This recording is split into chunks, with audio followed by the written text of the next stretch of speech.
baseball. In a Sports Illustrated profile of Brian Cashman, the Yankees GM revisits the contentious contract negotiations with Derek Jeter in 2010. Jeter asked Cashman whom he would rather have at shortstop, and he responded by telling him Troy Tulowitzki. Quote, "We're not paying extra money for popularity, we're paying for performance." Cashman called Jeter the greatest player I will have ever had, but the GM also told SI that he grew impatient with Jeter's diva qualities and enjoyed being able to turn down some of his requests. The two sides eventually agreed upon a 3-year, $51 million deal. Ironically, around that same time, Tulo and the Rockies came to terms on a very lucrative extension as well. Stephen A., it's your guy, your thoughts?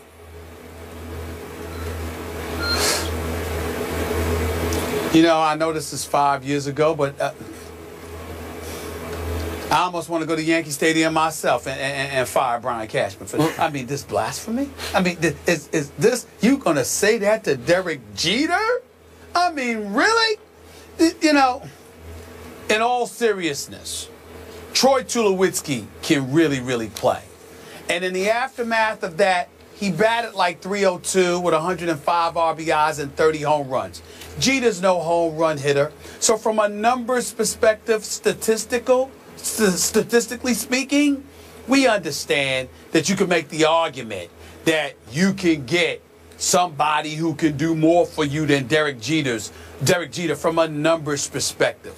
The crime in Brian Cashman acknowledging what he acknowledged, in all seriousness, because I like Brian Cashman. I don't agree with what he said to Derek Jeter, but I like him. But here's where it's criminal what he said. Anybody that's in a clubhouse know it is rare that you have somebody that adds an element to a locker room that ultimately lends itself towards championships. There's a whole bunch of cats smacking 25-plus home runs and 80, 90-plus RBIs every year that never win a damn thing. They're never anywhere, but they put up their numbers. But when you incorporate them into a winning situation or a situation that mandates and requires winning, like the Yankee base does in the Bronx, New York, sometimes dudes wither beneath all of that. That wasn't Derek Jeter. One of the reasons why Derek Jeter is such an iconic figure, it's not just because he's a 5-time champion or a 14-time All-Star. It's because he is who he is, and we know that's a component that led to those 5 championships, that led to those 14 All-Star appearances. It's showing up and producing in big moments. It's really capturing the totality of a moment and responding to the challenge that lies before you in the most pressurized situations. That's what Jeter does. It's also making sure that you galvanize the troops around you and that they maximize their potential. It's not just about what you do. It's about what you lead others to do as well. So if you're just looking at numbers, certainly Brian Cashman has a right to do that, particularly the way George Steinbrenner, God rest his soul, the former owner for the New York Yankees, used to just shatter their farm system and just spend money to get high-priced free agents and others to come to New York.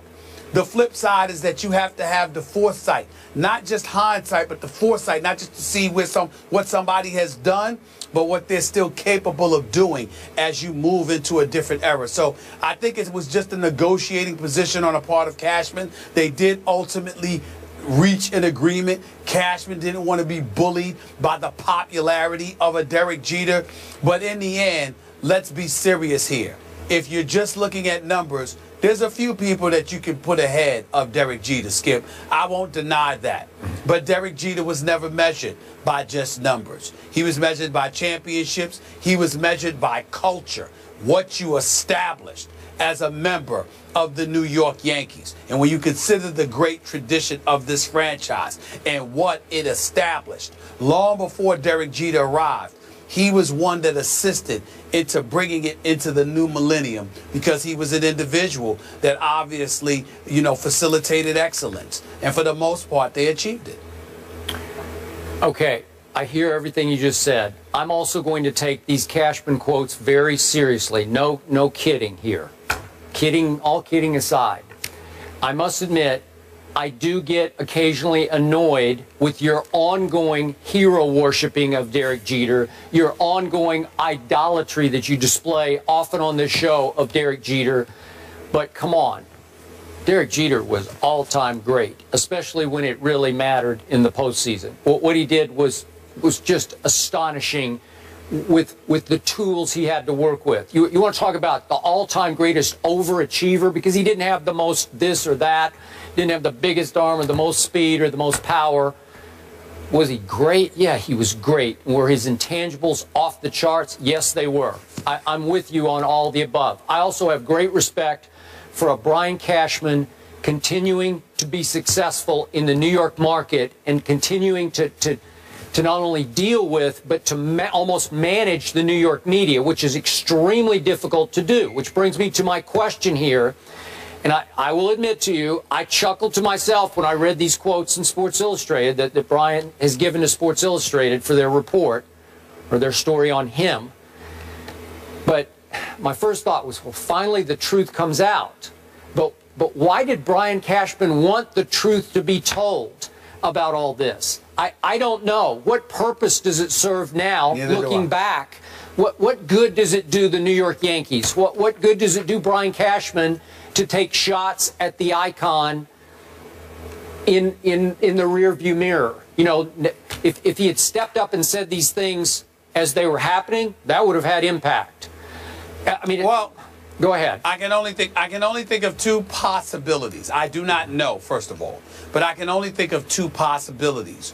One is that Brian Cashman wanted to show his toughness in being a leader as an executive for the New York Yankees as it pertains to contract negotiations, etc. The other is it comes across as him saying, look, I respect Derek Jeter too, but I sort of want the world to know he isn't, you know, the way y'all think he is. That's right. That's how I saw it. I agree with you. Look, it's no shock to me. It's hard to argue with his stance that he told Derek Jeter, hit him, as the agent said, right between the eyes, I would rather have Troy Tulowitzki. This is going back 3 years ago. Well, who could argue with that, as Derek Jeter was age 37? And he did have, as you point out, he had the one last hurrah year in 2012 when he led the league in hits. That was phenomenal. But then he got hurt the next year, and then that last year at age 40, it wasn't pretty. But the quotes that jumped off the page to me were that Brian Cashman took great pleasure in denying Derek Jeter's Diva requests. Well, now that's news. That's Diva requests? Wow. Because I don't think the public at large would see Derek Jeter as a diva. I don't know, just little perks that he wanted through his last couple of years, and Cashman took pleasure in saying no. Well, that's news, man. That's shocking, and that's the part that I was surprised that Brian Cashman would want made public. Well, the other part about it, Skip, is that usually Brian Cashman is supposed to be talking to your agent. Sounds to me like he was saying things that he's told Derek Jeter to his face. Yep. So why was there a face-to-face confrontation? It seems to me like something was wrong with that picture. In the end, Derek Jeter may have been a diva. I don't know. He doesn't seem that way to me, I can tell you that. But we do have to say to ourselves, if there are individuals who've earned diva status, wouldn't Derek Jeter apply? At some point in time, don't your years of service and what you do matter to an organization? If you're a multi-billion-dollar establishment, and say somebody wants a car ride to and from the stadium, say they want extra tickets or something like, you know, when we talk about diva-style things, it may be something along those lines. Is that really too much to ask for a guy who contributed in filling the seats for years? I don't think so. I don't know. I don't know much about diva behavior because I've never worked with a diva before. Oh, me either. Yeah, I don't know wouldn't any know. of them. Yeah. Neither would I.